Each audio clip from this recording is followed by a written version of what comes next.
So finally, after 6 years of starting this house, we're finally getting to this back room, which is the last section of unfinished flooring. In this room, this was an addition put on about a couple years after the house was built. And for some reason, they sloped the floor, if you don't understand. So here I've got some levels from the main floor inside the house, and going left to right, I'm marking on that wall there what needs to be filled if I'm going to make this floor level, and I'm going to make it level. So by the time you get across to those 3 levels, the floor drops about 3 inches. And then I did the same, so then I marked the line. You can see if you can see it. Let's get a little closer.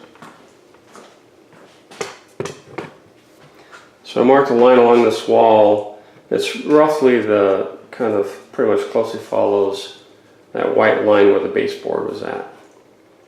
And then I did the same in this corner here.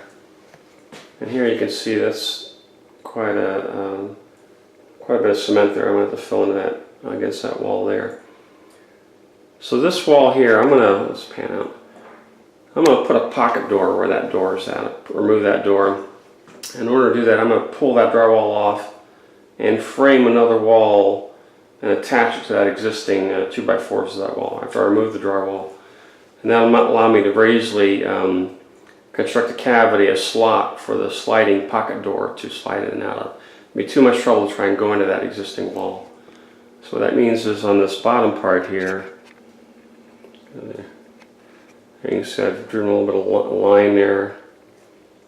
I'm going to cut that drywall out because I want that cement to go under that drywall so that I can attach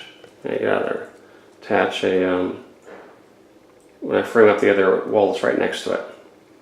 And here I'm going to have to negotiate this transition here because that floor in that storeroom is always going to be lower than the floor in this room. So I got to, hey you, yeah there, Beatrice, come here. Good girl, how you doing? All right.